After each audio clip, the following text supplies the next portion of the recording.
Aleluia. Abra sua Bíblia em Marcos 10, 46. Fala do cego de Jericó. Aleluia. O Brasil é a quarta maior causa de morte entre jovens de 15 a 29 anos. E eu preciso ser uma flecha polida nesse tempo, na vida desses jovens. Depois foram para Jericó. E saindo ele de Jericó com seus discípulos e uma grande multidão, Bartimeu, o cego, filho de Timeu, estava sentado junto ao caminho, mendigando. E ouvindo que era Jesus de Nazaré, começou a clamar e a dizer: Jesus, filho de Davi, tem misericórdia de mim. E muitos o repreendiam para que se calassem. Mas ele clamava cada vez mais: Filho de Davi, tem misericórdia de mim. E Jesus, parando, disse que o chamassem. E chamaram o cego. Disseram-lhe: tem bom ânimo, levanta-te, que ele te chama. E ele, lançando de si a capa, levantou-se e foi ter com Jesus. E Jesus, falando, disse-lhe: que queres que eu te faça? E o cego lhe disse: mestre, que eu tenha vista. E Jesus lhe disse: vai, a tua fé te salvou. E logo viu e seguiu Jesus pelo caminho. Pai, em nome de Jesus, que a tua palavra, Senhor, seja liberada nessa noite. A tua palavra, Senhor, que cura, a tua palavra que modifica, a tua palavra que santifica, é a tua palavra. Que ela possa, Senhor, entrar como uma flecha no nosso coração e transformar a nossa vida, transformar a nossa mente. Que toda incredulidade agora, em nome de Jesus, caia. Que todo esfriamento agora, em nome de Jesus, saia. Que o poder do Espírito Santo, através da palavra, possa mudar, transformar, curar, libertar e salvar. Porque para isso a tua palavra existe. Que nós sejamos instrumentos nessa noite, para a honra e glória do teu nome, do teu nome, do teu nome, Jesus Cristo. Amém. Glória a Deus. Quando nós lemos sobre essa passagem do cego de Jericó, Bartimeu, cego de nascença, não possuía nome próprio. Bartimeu, uma designação hebraica, que significa filho de Timeu. Vivia em uma sociedade dominada pela crença e o conceito de causa e efeito. As pessoas acreditavam que as pessoas que nasciam com alguma deficiência é porque os seus pais, os seus antepassados haviam pecado. Mas aí nós lemos na Bíblia, em capítulos anteriores, sobre a cidade de Jericó e a queda das muralhas de Jericó. A história da queda das muralhas de Jericó é uma das histórias mais bonitas que eu ainda não estudei profundamente para ministrar, mas está ardendo no meu coração. E ela ensina que Jericó, no meio de dificuldades e problemas que pareciam insolúveis, existiam muralhas, muros que sitiavam a cidade. Certamente Bartimeu conhecia bem essa história. Certamente ele aplicou este ensinamento para mudar o curso da sua vida, mas não para ficar prostrado diante de uma muralha. Bartimeu possivelmente ouviu falar que as muralhas caíram. A Bíblia informa que no passado, após terem circundado as muralhas por 7 dias, ao 7º dia, Josué e o povo circundaram a cidade por 7 vezes. Meu Deus! E aí eu comecei a pensar, 7 vezes, esse número é profético, porque Naamã, ele desce lá no rio, ele desce por 7 vezes, e aquela lepra que estava nele, agora a sua pele é curada. Aí eu comecei a pensar, meu Deus, aquele homem que era cego, ele não enxergava, mas ele ouvia. Muitas vezes as pessoas, de manhã a Lívia falou da nossa irmã, que é portadora de necessidades especiais. Queridos, ela pode até não ouvir, mas ela sabe que Jesus está aqui. E a pessoa pode até ter uma necessidade especial, mas ela não precisa ver, ouvir ou falar para perceber, para sentir que Jesus Cristo está Ele ouve falar das muralhas. E aí ele precisa o quê? Quebrar essas maldições da muralha de Jericó. A maldição de Jericó estava muito além do físico, do imediato. Muito mais profunda, era a doença que existia em Jericó. Bartimeu cego, e ele agora é o exemplo dessa doença. Filho estimado de Timeu, estava cego. Em algumas versões diz que ele estava cego, em algumas outras versões diz que ele era cego. Eu não sei se era ou estava, mas eu sei que aquela circunstância, naquele momento, ele estava sem enxergar, ele estava sem ver. Ele não estava no lugar errado. Diz a Bíblia que ele estava à beira do caminho. E eu imagino que Bartimeu naquele momento começou a perguntar às pessoas que estavam ali: o que está acontecendo? O que está havendo? Eu não estou vendo. Outro dia eu preguei: não precisa ver, você precisa crer. E Bartimeu ali à beira do caminho, ele devia perguntar: ei, o que está acontecendo aí? Ele estava na entrada da cidade e ele estava ouvindo um grande barulho, e a fama de Jesus espalhava. Queridos, quando a gente fala de fama, a gente precisa se preocupar que a fama não é da pessoa, a fama é o nome de Jesus que a pessoa carrega. Porque Jesus, ele tinha fama, porque as pessoas ouviram falar dele. E quando as pessoas ouviam falar de Jesus, as pessoas iam até Jesus. E aí eu comecei a pensar: se as pessoas não estão vindo até a gente, é porque talvez a boa fama de Jesus não está chegando através do nosso nome. E nesse tempo de pandemia, quando nós orávamos, e minha voz é alta, vocês estão vendo isso, é porque eu estou rouca. E aí eu orava na minha casa, na minha sala, e de repente eu comecei a orar todo dia. Sabe por quê?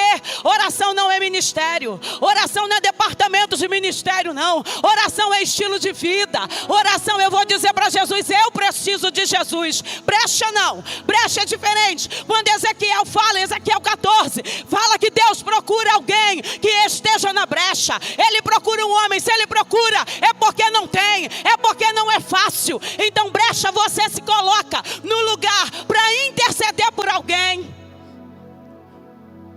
E quando eu comecei a orar na minha casa, os meus vizinhos, que praticamente a gente não vê, porque tu sai de manhã, tu volta de noite.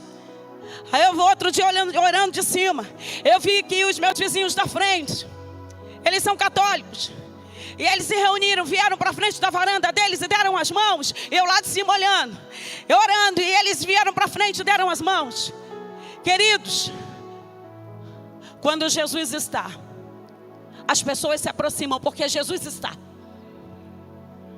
E a minha vizinha do lado, da segunda casa, ela disse assim: Alzineia, todo dia quando você ora, eu venho para o cantinho do meu muro. Ela se esconde no cantinho do meu muro e fico ali orando, porque eu estava com a minha perna doente. Isso ela falou comigo depois que eu orei.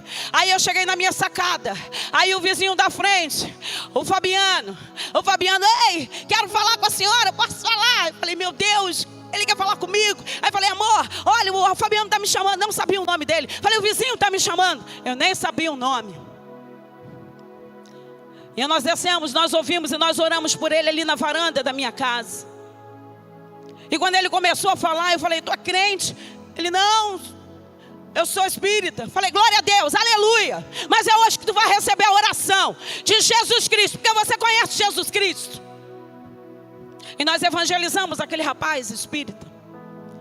E nós evangelizamos através da oração aquele povo doente, católico. A minha vizinha do lado, que estava sem religião, agora também estava ouvindo. E quando ela me diz isso, eu estou com a minha perna doente, eu estou com a minha perna com bengala, ela não conseguia andar. Eu falei: vou orar por você. E ela falou: eu vou lá em casa, vou botar o cachorro lá dentro. Eu falei: eu vou atrás de você. E eu fui atrás dela porque eu podia correr o risco dela não voltar. Eu falei: eu vou atrás dela. Sabe por quê? Jesus encontra pessoas. Jesus encontra pessoas. Por isso que nós precisamos, enquanto igreja, anunciar, evangelizar, pregar, orar. Sabe por quê? A boa fama de Jesus virá na nossa vida. É a boa fama dele. Não tem nada a ver com a gente. Não tem nada a ver com a minha formação. Não tem nada a ver com você falar bonito. Não tem nada a ver com pós-graduação, mestrado, doutorado. O evangelho não tem a ver com isso. Porque meu pai era um semi-analfabeto, mas conhecia a palavra de Deus. Ele dizia: arrependei-vos e convertei-vos. Arrependei-vos e convertei-vos, porque é chegado o reino dos céus. Mas agora a gente quer falar bonito. A gente só quer falar de coisas bonitas. Para quê? Para chamar a atenção das pessoas. Porque o evangelho puro e genuíno não chama atenção. O evangelho não chama. O que chama atenção hoje é coach. Nada contra coach, que é uma profissão. Mas você vai usar o coach no seu consultório, no seu escritório. Eu vou usar a psicologia no meu consultório. Aqui no altar é o lugar de você profetizar cura. Porque Jesus Cristo continua operando e fazendo cura. Esse é o Jesus que a gente conhece. E aí eu orei por aquela mulher. E ontem nós estávamos saindo. Aí ela não estava mais com bengala. Eu falei: ô Rita, como é que está a sua perna? Estou bem melhor. Ela já estava pisando. Queridos, você é um instrumento de cura onde quer que você esteja. Aquele momento, toda a maldição de Jericó se perpetuou por 2 motivos: a resistência a Deus e a incredulidade. A incredulidade tira o homem da presença de Deus. A incredulidade faz com que eu e você não recebamos a vitória. Mas deixa eu falar sobre Bartimeu. Bartimeu agora, ele era um cego esperando o quê? Um milagre. E aí outro dia eu estava ouvindo uma pregação, outro dia não, no Herdeiras de alguns anos atrás, pastora Jussara Peixoto, ela disse assim: o mundo tem pressa, o mundo tem pressa, porque quando a gente passa na Avenida Brasil, lembra vocês que pegam a Brasil está escrito: traga o seu marido em 7 dias, traga o seu amor em 3 dias, não é assim? A gente não vê? Então o mundo tem pressa de algo extraordinário. E a gente diz assim: Deus não está fazendo. Deus continua fazendo. Eu que deixei de fazer a minha parte. Quando eu deixo de fazer a minha parte, não tem como o Senhor agir. Porque o Senhor precisa de homens e mulheres que queiram fazer a sua vontade. A pregação mudou, né, gente? O estilo de pregação está mudando na minha vida. E está mudando mesmo. E vai mudar ainda mais. Sabe por quê? Eu preciso dizer para o povo: arrependei-vos e convertei-vos, porque é chegado o reino dos céus. Você vai ouvir minha palestra na internet. Mas no altar, eu estou redirecionando, reposicionando a minha carreira para o mundo que precisa ouvir Jesus Cristo. Bartimeu, um cego esperando milagre. Jesus, um Senhor que ouve o clamor de um servo. E uma multidão, aquilo que era para impedir a voz de Bartimeu. Naquele momento, basicamente o cego, a gente não sabe quanto tempo ele estava aguardando aquele milagre. A gente não sabe, a Bíblia não diz. Mas isso também não é importante, porque muitas vezes nós aguardamos o milagre durante muito tempo, e parece que quando o milagre está perto de chegar, a gente desiste. Às vezes você está batendo por uma cura, e a cura parece que está longe. Aí tu vai ler Lucas 13. A mulher que tinha um espírito de enfermidade, ela estava na igreja todo sábado, 18 anos, e ela não desistiu até o dia que Jesus encontra a mulher. Deixa eu dizer uma coisa para você: se você acha que Jesus não está te vendo, Jesus está te encontrando. E nessa noite Ele quer encontrar com você. Ele quer te olhar e Ele quer dizer para você: o que queres receber? O que queres que eu te faça? O que queres que eu te faça? Mas a incredulidade impede o milagre. Teve uma cidade que Jesus entrou e que Jesus não conseguiu realizar muitos milagres por conta do quê? Da incredulidade. A incredulidade é assim: será? Será que vai acontecer? Será que Jesus ainda existe? Será que aqui ainda é a sinagoga? Será que aqui ainda é o lugar de cura, de transformação e de restauração? Quando a gente não fala da cura, eu estou dizendo que eu aceito 12 milhões de depressivos. Quando a gente não anuncia Jesus, eu estou dizendo, com o meu comportamento, que eu aceito que a cada 40 segundos alguém se suicide. Existe a parte que é do homem, existe a parte que é do médico, existe a parte que é do terapeuta, mas existe a parte que é de Jesus. Conhecereis a verdade, e a verdade vos libertará. E Jesus Cristo, quando nós lemos a Bíblia, nós lemos todos os milagres que Jesus fazia. Jesus tinha prazer em curar, Jesus tinha prazer em transformar, Jesus tinha prazer em liberar a palavra. E se as pessoas estão morrendo, eu tenho culpa nisso.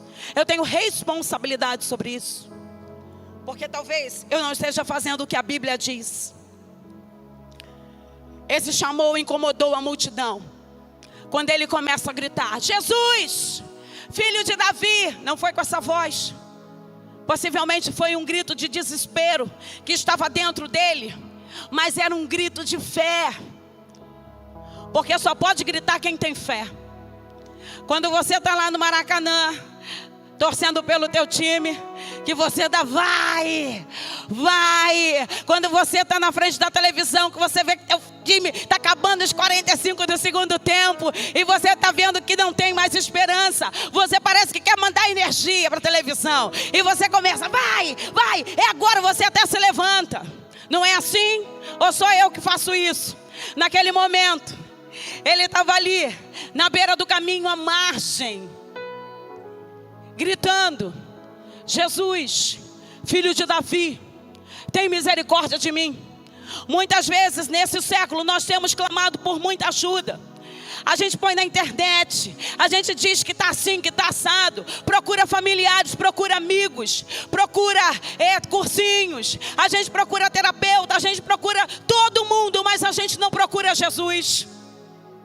Não estou dizendo que não tenha que procurar, porque doença também Deus usa médicos e terapeutas, mas o primeiro a ser procurado precisa ser Jesus Cristo.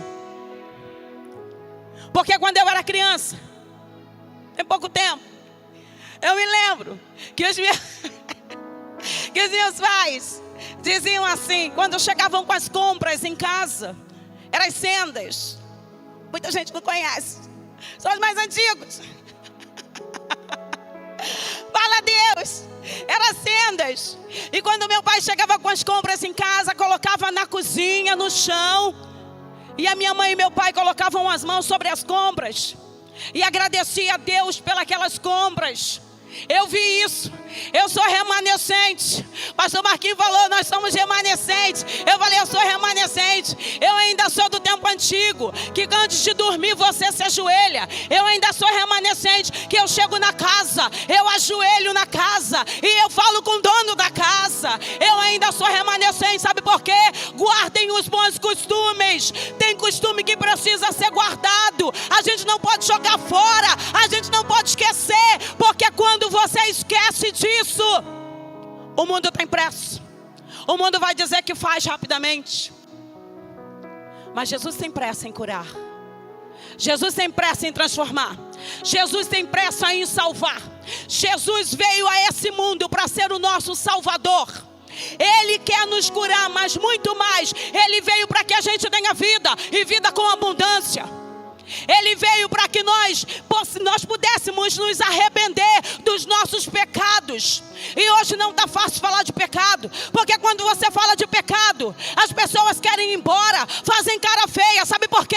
Não querem se arrepender e mudar de vida. Mas porque a gente não se arrepende, a gente não faz o melhor, a gente não cumpre aquilo que a palavra diz, o mundo fica sem cura. Não foi Jesus que mudou, é a gente, nós que mudamos, eu. O pecado impede a obra de Deus. O pecado impede o agir de Deus. O pecado, ele te trava, ele é um peso no teu pé que não deixa você avançar. E hoje nós não falamos mais de pecados. A gente não fala mais sobre arrepender e se converter e mudar de vida. Mas eu quero que você entenda que esse Jesus, que está de braços abertos, ele diz assim: você precisa mudar de vida. Porque todas as pessoas que Jesus encontrou, ele falou com as pessoas, a mulher samaritana, e ele, depois que ouve a mulher, a pecadora, ele diz: vai e não peques mais. O que ele está dizendo? Você precisa mudar de vida, vá e não peques mais. Aí nós vemos tantos templos cheios e vidas tão vazias.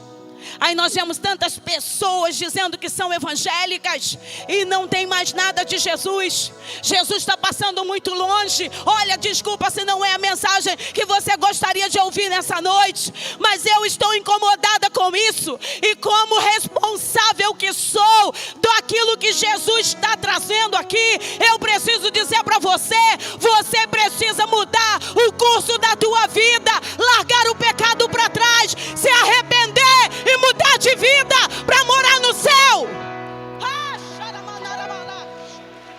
Aplauda, porque a gente vai morar no céu. É esse o céu. É esse o céu. É esse céu que Jesus foi preparar para mim e para você. O céu é tomada força. Se você não fizer força, você vai ficar religioso, sentado num banco.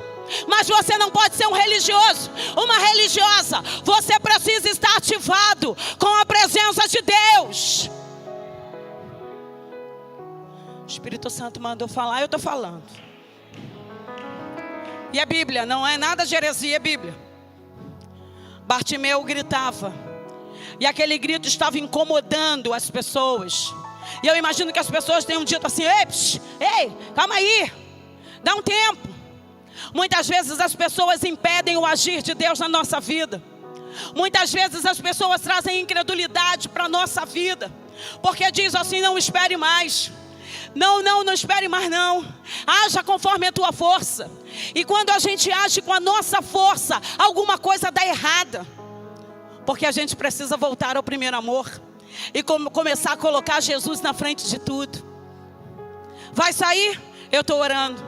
Chego na igreja, eu estou orando. Eu acordo, eu estou orando. Queridos, sabe, quem ora não é porque tem ministério, não. Quem ora está dizendo para Deus assim: eu necessito da tua presença na minha vida. E uma coisa que eu tenho pedido ao Senhor constantemente: Senhor, não retires o teu Espírito, a tua unção da minha vida. Vê se há em mim algum caminho mau e me redireciona.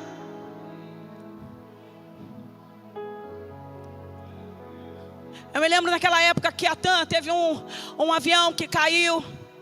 E uma semana depois eu estava indo viajar, acho que estava indo para São Paulo, não sei. E eu estava indo no Santos Dumont.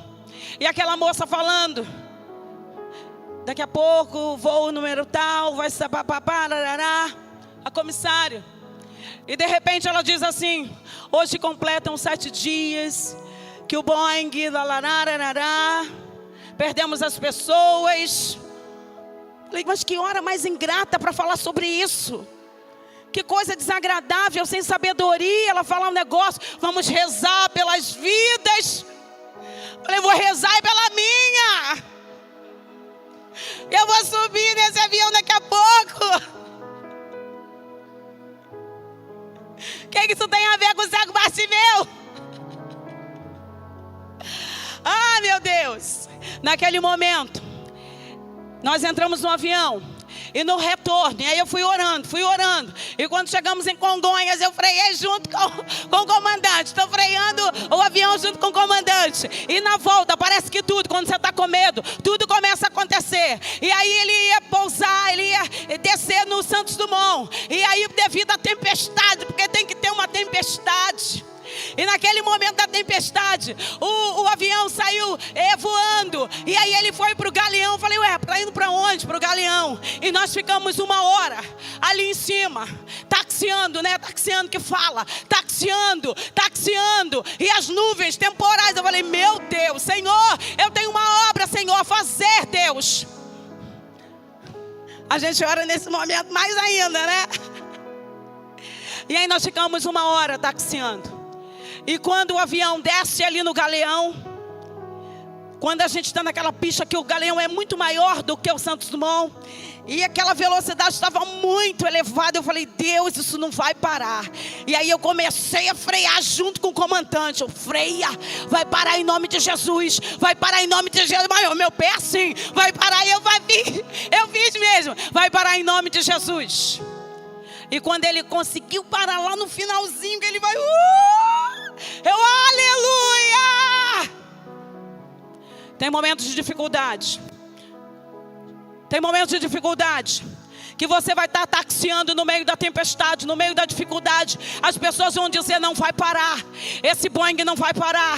Essa tempestade não vai parar. Esse mar não vai parar. Essa embarcação vai afundar. É no meio da dificuldade, no meio das vozes. Assim como aquelas pessoas queriam calar Bartimeu. É nesse momento que nós precisamos fazer a diferença. Nós precisamos começar a clamar. Tudo pode estar dando errado, mas eu sei que aquele que é fiel e poderoso, é por minha causa que ele vai se levantar. E ele diz, eu cuido de tudo na tua vida. Aleluia. Eu desci. Tremendo, mas desci. Aleluia. Tem momentos na nossa vida que a gente vai passar por essas tempestades. E as pessoas vão dizer, abandona teu Deus, desiste do teu Deus, desiste desse negócio de ser crente, desiste de ir para a igreja, desiste de clamar. As pessoas vão dizer isso para a gente, mas você que está ligado na videira, você não vai desanimar. É nesse momento que você vai começar a clamar, Jesus, filho de Davi, tem misericórdia de mim. Nós estamos na videira. A condição de ficar junto ao caminho traz uma sensação de solidão. Na nossa jornada cristã, muitas vezes nós sentiremos solidão. Na sua vida, possivelmente, em alguns momentos você vai passar por solidão. Mas você precisa lembrar que em meio à solidão, Jesus não te abandonou. E Jesus está ao teu lado, Jesus está com você. E você precisa tomar posse disso. Bartimeu, mesmo nessa condição, começa de repente a perceber que a multidão passava por ele. A multidão estava apressada. A multidão muitas vezes ela não vai ter alguma coisa para te dar. Preste atenção, queridos. Hoje a gente está aqui, a gente tem a palavra, mas chegarão dias que nós não teremos mais quem pregue a palavra. Então hoje você tem a Bíblia, hoje você tem a palavra, e muitas vezes nós fazemos pouco da palavra. A gente se levanta na hora da palavra, a gente anda na hora da palavra, a gente conversa na hora da palavra, a gente vê o WhatsApp na hora da palavra. Eu também já fiz isso, não sou hipócrita não, queridos. Sabe por quê? Porque a gente não dá importância à palavra. Mas deixa eu te lembrar, serão nos dias da adversidade, no dia da dificuldade, no dia onde tudo estiver escuro, que não tiver ninguém, sabe o que vai te salvar? A palavra de Deus. É a palavra te sustenta, a palavra te levanta, a palavra vai dizer assim, meu filho, eu estou com você, eu cuido de você, eu cuido da tua vida, eu cuido da tua casa, eu cuido da sua história. Sabe por quê? Porque eu sou Deus. Somos religiosos ou somos cristãos em Cristo Jesus? Estamos aqui porque é bom estar domingo à noite na igreja, recebendo uma palavra de renovo, para segunda-feira estar no trabalho ou desempregado procurando emprego? Ou nós estamos aqui porque nós queremos adorar ao Senhor Jesus Cristo, a prestar a nossa adoração? Sabe por quê? As bênçãos são consequências de uma vida de adoração, relacionamento com Deus. Jesus é aquele que cura e que salva. Jericó estava situada nesse trajeto e estava muito perto da comemoração da Páscoa. É só você ler o texto. E toda a cidade ao qual era próxima a Jerusalém tinha que ir até lá para poder comemorar essa data festiva. Certamente nesse presente momento, muitos viajantes passavam por aquela cidade. Muitas pessoas passavam por ali. Mas Bartimeu, ele não estava desatento na casa. Ele não estava desatento no caminho. Bartimeu não estava enxergando, mas Bartimeu estava ouvindo e sabia que a boa fama de Jesus e os milagres de Jesus e aquilo que Jesus poderia fazer. Eu imagino que ele estivesse abaixado, estou parafraseando. Eu imagino que ele estivesse sem forças e ele estava com uma capa, porque essa capa era dada, era liberada para as pessoas com necessidades especiais, aleijados, coxos, para que pudesse pedir esmolas. É como se fosse uma identificação, como se fosse uma liberação do governo para que aquela pessoa pudesse mendigar. Não é você parar em qualquer lugar, em qualquer esquina e mendigar. Ontem eu e meu marido estávamos à noite, fomos jantar. E aí nós estávamos vendo, na hora que nós estacionamos o carro, uma família de pessoas de rua, aparentemente de rua.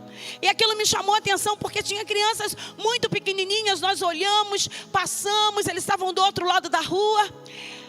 Falei, meu Deus, que situação. Mas criancinha pequena, mãe, o pai, carrinho. E aí nós fomos jantar. Quando nós voltamos, aquela família inteira estavam entrando num táxi com um carrinho e estava enfiando o carrinho no táxi, o motorista sentado, a moça sentada atrás, e pegaram o carrinho e jogaram, tentando enfiar no porta-malas. Eu falei, meu Deus. Aí eu dei uma olhada, né? Psicólogo quer ver tudo. Aí eu olhei e falei, que isso? São pessoas que não têm autorização de mendigar. São pessoas que estão ali para poder usufruir e ganhar com facilidade, para enganar as pessoas. Mas Bartimeu não estava enganando ninguém. Ele tinha um coração voltado para aquilo que ele ouviu falarem de Jesus. E é nesse momento que a multidão, que ele começa a gritar mais alto ainda.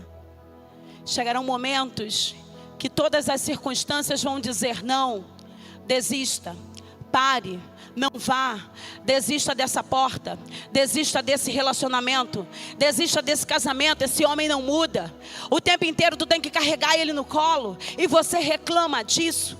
Meu Deus, aquele filho que saiu, que não tem hora, que está na rua, que está embriagado, que está viciado, que está andando e você não sabe onde ele está, e você diz assim, eu vou desistir. É aquela porta de emprego que você se qualificou, que você está apto, e você bate e a porta não abre. Parece que nada acontece na tua vida. É quando você acha que você é inferior a todo mundo, que todo mundo pode fazer tudo e você não pode fazer nada. É quando você se olha e se vê muito aquém daquilo que Deus quer fazer. Queridos, deixa eu dizer uma coisa para você. Aline, Deus nos chamou para sermos quem nós somos. Nós somos grandes nele, nós somos fortes nele, nós nos levantamos nele. Então se alguém disse que você não pode, se alguém está tentando calar a tua voz, essa máscara aí é terrível, porque ela impede da gente dar aquele grito de glorificação e de clamar.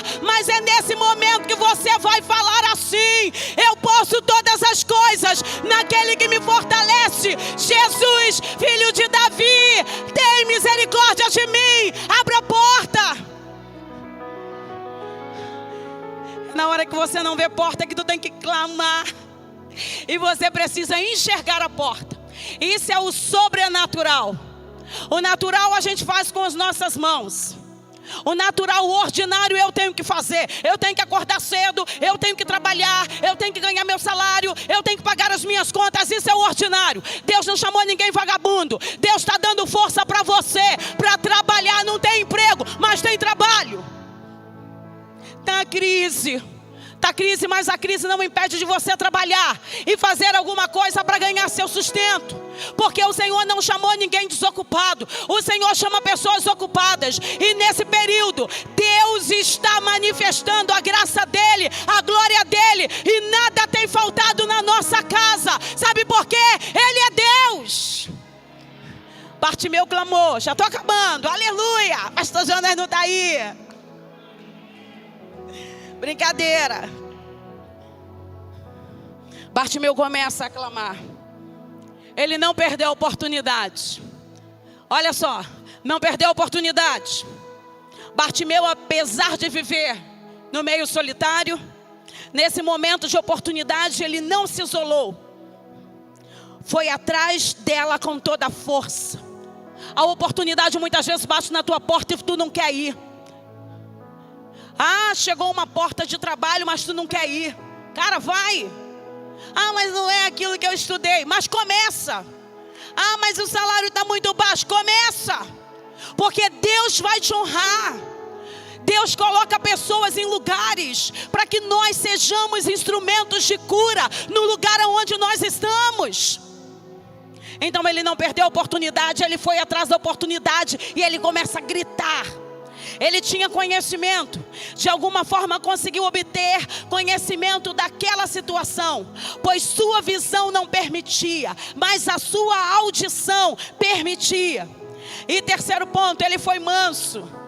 Ele sabia mesmo quem era o Filho de Deus.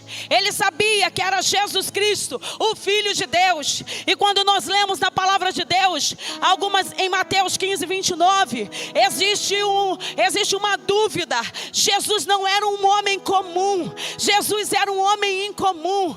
E as pessoas perguntavam: quem é esse? Quem diz ser o Filho do homem? Algumas pessoas disseram assim: esse é João Batista, esse é Elias, esse é Jeremias, esse é algum dos profetas. Olha, gente, as pessoas não estavam unânimes em saber quem era Jesus. Eles diziam que ele podia ser qualquer pessoa, menos Jesus de Nazaré. E aí Jesus diz assim aos seus discípulos: mas vós, ele diz para os discípulos, ele diz para a igreja: mas vocês, quem dizeis que eu sou?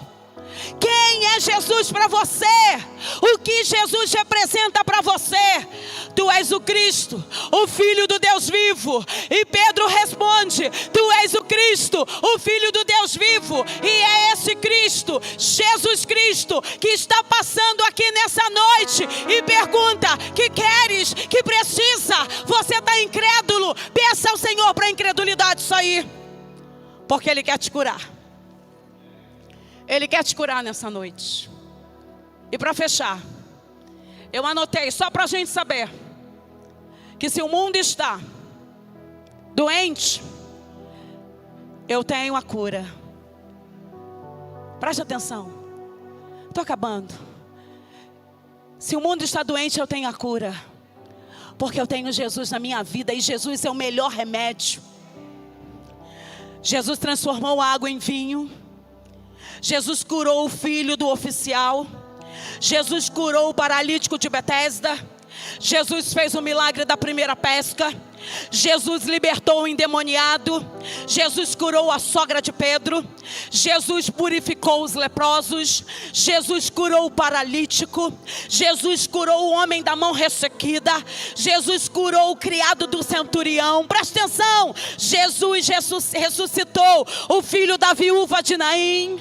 Jesus curou um endemoniado mudo. Jesus alimentou e acalmou a tempestade. Jesus curou um endemoniado gadareno. Jesus curou a mulher enferma. Jesus ressuscitou a filha de Jairo. Jesus curou 2 cegos. Jesus curou do mudo e endemoniado. Jesus fez a multiplicação dos pães. Jesus anda sobre as águas. Jesus cura a filha da cananeia. Jesus cura um surdo e gago. Jesus faz a segunda multiplicação dos pães. Jesus cura o cego de Betsaida. Jesus cura o filho de um homem possesso. Jesus faz o pagamento dos impostos e nos ensina. Jesus cura um cego. Jesus cura uma mulher que está adormecida, que está doente. Jesus cura um homem que era hidrópico. Jesus faz a ressurreição de Lázaro. Jesus cura os leprosos. Jesus cura o cego Bartimeu. Jesus amaldiçoa a figueira e faz dar frutos. Jesus faz a restauração da orelha de Michael. Oh, e Jesus, ele faz a segunda pesca. Sabe quem é esse homem? Eu quero apenas te lembrar que esse homem é Jesus Cristo, o Todo-Poderoso. E é Ele que continua aqui nesse lugar. Charamantara. Eu queria apenas te lembrar nessa noite quem é esse Jesus que eu estou falando. Eu queria apenas te lembrar, eu sei que você sabe, eu sei que você conhece a Bíblia, mas eu queria apenas te lembrar que esse Jesus Cristo que fez milagres é o Jesus Cristo que vai curar toda a depressão.